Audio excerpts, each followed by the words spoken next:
Good afternoon, nutmeggers. I am Selena Rifkin, and this is Make Connecticut Healthy Again. Let's start with a little bit about me. I have a master's in nutrition and over 25 years of experience in finding and eating real non-processed food. But even though I have a degree and wrote a thesis, that doesn't mean I expect you to just take my word for anything. I'll always put sources in the show notes, and I do urge you to do your own research. You are responsible for your health. I think we all have some opinions about the medical system at this point. So make sure that you look at what you're doing.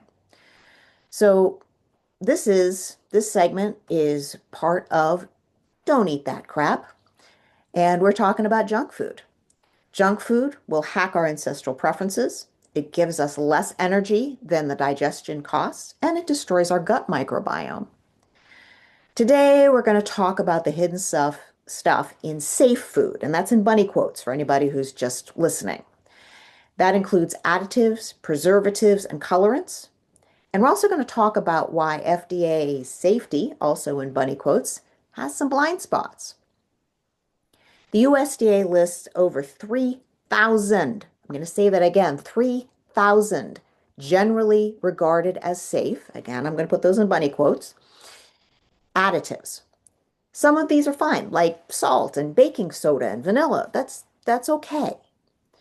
But that's three things out of that 3,000. And just about every one of these additives are modern inventions that our bodies have never seen before and don't know what to do with. Safety tests? It's pretty narrow. Those tests typically look at just cancer, but they do not look at neurological damage, mood swings, blood sugar, or birth defects. And nor is there any requirement to combine any of these ingredients in testing combinations. And that's a major problem because we get bombarded with stuff all the time and not just in our food. So how do they know what's happening? It becomes impossible to test for that much stuff. And there isn't any examination of long-term effects. So, and really, you can't ask mice if they're depressed or anxious. I mean, you can ask them, but you're probably not going to get a coherent answer. There aren't any studies on the additives effect on our gut microbiome. And even though the gut microbiome is really huge for health and emotions, and I'm going to do another post on that at some point here, that field is just too new for us to really know what the effect is. It's so big. We have little critters in our guts that produce all sorts of beneficial things for us, including B12. And a whole lot of our brain chemistry is actually produced in our guts. So when you start messing that up, that starts to become a problem. So maybe we should be considering the precautionary principle. When you're messing with complex systems like our bodies, it's better to be safe than sorry. So let's look at some of the categories of additives. Yeah, I can't talk. Additives and their risks. Preservatives like nitrates and nitrites, and those are correlated with colon cancer risk. Then there's trans fats, and I'm sure you've heard of trans fats. Everybody knows trans fats are bad, and they're actually banned in the US now for because they're linked to heart disease. Yeah, everybody knows that now. But there's a loophole.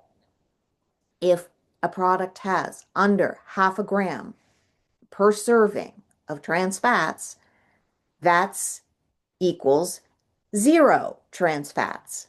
That's a loophole. So even though the box that you're reading says nothing about trans fats, or it says zero on the list where it says trans fats, there can still be half a gram per serving. There is no safe level of trans fat.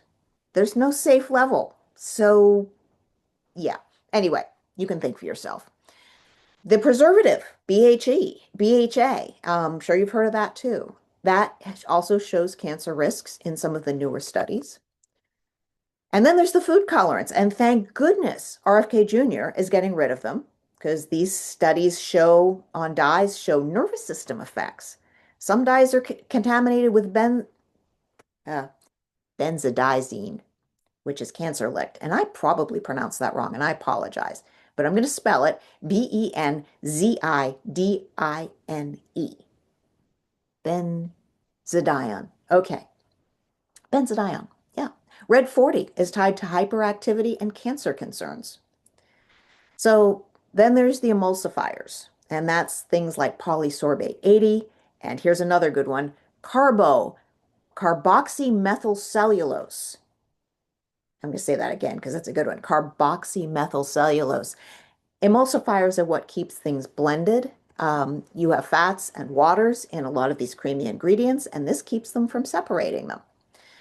And recent research shows that emulsifiers are really toxic for our gut microbiome. They kill good bacteria. When you kill off your good bacteria, that makes a void where the bad bacteria can thrive.